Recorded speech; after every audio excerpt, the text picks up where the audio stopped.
Salut les geeks, j'espère que vous allez bien, en tout cas mieux que moi. Moi j'ai un vieux Covid ou un virus qui traîne, je sais pas, bref je suis un petit peu fracas, mais du coup aujourd'hui j'en ai profité pour faire un petit peu de manuel et je vous fais un petit tuto en vidéo. Alors ça sera une vidéo assez courte, on va s'occuper de ma Rogalie, on va poser un film de protection, un verre trempé sur l'écran. Alors c'est le genre de vidéo qui est pas forcément très intéressante pour tout le monde, je le sais, mais ça peut servir à ceux qui veulent poser une protection, voir un petit peu comment ça se passe. C'est toujours bien d'avoir un modèle et puis moi ça me permet aussi de pouvoir vous proposer une vidéo sur la chaîne à ce sujet-là et vous parler au passage de ma Rogalie. On fera d'autres tutos sur la Rogalie, notamment la pose d'un disque NVMe, donc ça c'est prévu aussi et je vous ferai probablement un petit compte rendu puisque c'est quand même une console qui est assez cotée et peut-être que vous avez envie d'en savoir plus sur cette petite console. Bref, je vous ai fait donc tout le process de la pose du verre trempé, je vous mettrai en voix off directement toutes les différentes étapes et ensuite ça sera à vous de jouer. Donc n'hésitez pas à me dire si vous avez des questions en commentaire. Je vous mettrai le modèle que j'ai pris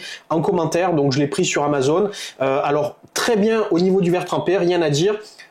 Il est très bien ajusté, pas trop de reflets, il a l'air quand même plutôt quali. Juste un truc que je trouve qui manque à l'intérieur, c'est au niveau des petits autocollants pour retirer la poussière. Je les trouve un petit peu petits, donc si jamais vous en avez d'autres avec des modèles de téléphone que vous avez à côté, c'est pas plus mal, ça sera un petit peu plus facile pour lever la poussière, mais sinon il y a tout fourni avec, hein, vous verrez lors de la vidéo. Allez, je vous dérange pas plus, on va passer à l'action, on va poser notre verre trempé, let's go!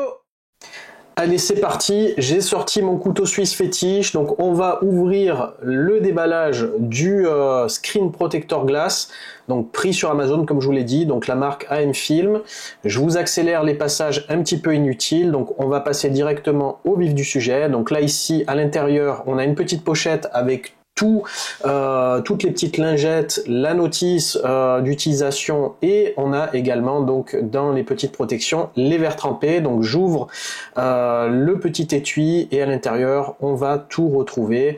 Donc les lingettes ici, il y en a 3 de disponibles, donc vous pourrez, pareil avec les verres trempés, il y en a 3, donc vous pourrez le remplacer 3 fois et ensuite il faudra passer à un nouveau modèle. Donc ça c'est les fameux petits stickers là qu'on voit en bleu, que je trouve un petit peu petits, si jamais vous en avez des plus gros, c'est pas plus mal. Donc ensuite on a lingette nettoyante et lingette sèche. Donc là la notice, donc avec les étapes, pensez bien à vous laver les mains pour commencer. Quand on a les mains un petit peu grasses, ça peut laisser des dépôts sur l'écran et ça peut faire rater l'opération. Donc là je commence par nettoyer grossièrement l'écran avec la lingette microfibre. Donc ça permet déjà de dégraisser un petit peu l'écran, sommairement d'enlever les traces de doigts et le plus gros de la poussière. Il était très sale là quand je l'ai commencé, je l'avais pas dépoussiéré, donc ça on le fait bien sur tous les bords. Il y a souvent de la poussière qui vient s'incruster entre les bords de l'écran et le contour de la coque et du coup ça peut effectivement après risquer de pas bien coller au niveau du support en verre trempé. Donc ensuite on va commencer par la lingette numéro 1, donc il y a probablement de l'alcool isopropylique ou un truc dans le style. Donc ça permet vraiment de après dégraisser l'écran. Alors ça va pas retirer la poussière, ça va vraiment juste enlever les traces et enlever toute la couche de gras, on va dire, qui va faire que ça pourrait là aussi potentiellement mal coller. Donc vous nettoyez bien tout ça, vous faites voilà un petit peu des gestes dans tous les sens pour essayer de dégraisser au maximum. J'y suis allé vraiment franchement, elle est bien humidifiée. Après je l'ai retournée donc pour maximiser l'utilisation du produit et ensuite ici on va retirer donc la deuxième pochette pour la lingette numéro 2, donc qui est cette fois-ci sèche, une sorte de petite compresse sèche donc qui permet ici de faire la dernière passe de nettoyage. Donc ça va enlever tout l'alcool, les résidus et finaliser les traces. Alors celui-ci génère pas mal de micro poussières, donc c'est pour ça qu'après l'étape suivante va être vraiment très importante, sinon vous aurez des micro poussières sur l'écran et vous aurez à coup sûr des bulles d'air. Donc là voilà ce que je fais ici, j'essaye d'évacuer au maximum les grosses poussières que je vois.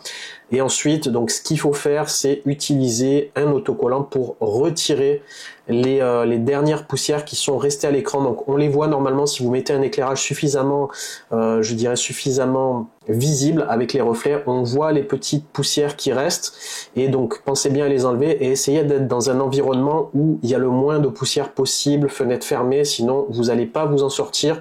Donc moi j'ai utilisé, comme je vous ai dit, un autre autocollant un petit peu plus large, sinon il y a les plus petits juste à côté qui peuvent aussi faire l'affaire, mais je les trouvais vraiment petits pour faire tout l'écran. L'écran est assez grand pour un téléphone portable, pourquoi pas, mais là pour la Rogaly c'est un petit peu light. Donc là pensez bien à vraiment passer plusieurs passes. Si jamais il y a encore des traces, vous repassez un coup de lingette sèche et vous repassez un coup d'autocollant pour enlever vraiment tous les résidus ici. Donc voilà, c'est vraiment un travail minutieux parce que c'est cette étape là souvent qui est ratée et qui fait qu'on a des bulles d'air. Donc vous récupérez la vitre trempée, donc vous décollez, vous essayez pas de la mettre face collante sur le dessus, sinon forcément toutes les poussières vont se coller, et là vous l'ajustez assez rapidement pour éviter que de nouvelles poussières tombent. Une fois que c'est bien ajusté, vous avez deux petites languettes là pour pouvoir vous aider, ça c'est quand même assez bien pensé, ça y est pas sur toutes les protections, et là une fois que c'est bien ajusté au niveau de tous les angles, vous pouvez lâcher, vous allez voir, hop, la magie opère, vous avez l'autocollant qui est en train automatiquement de se poser et ça fait comme une vague comme ça, et c'est en train tout simplement de chasser l'air et de se coller. Alors là on peut voir que sur le dessus il reste une dernière petite bulle d'air, donc là à l'aide d'une petite spatule, petite raclette, vous pouvez comme ça appuyer, sinon vous utilisez peut-être un petit chiffon que vous appuyez sur l'écran, et une fois que tout est ok, qu'il n'y a plus aucune bulle d'air, vous pouvez décoller votre film de protection qui protège donc le verre trempé, et voilà le résultat, aucune bulle d'air, c'est plutôt nickel et je suis vraiment content. Au niveau des reflets on retrouve presque le même rendu que l'écran original, donc c'est assez pratique.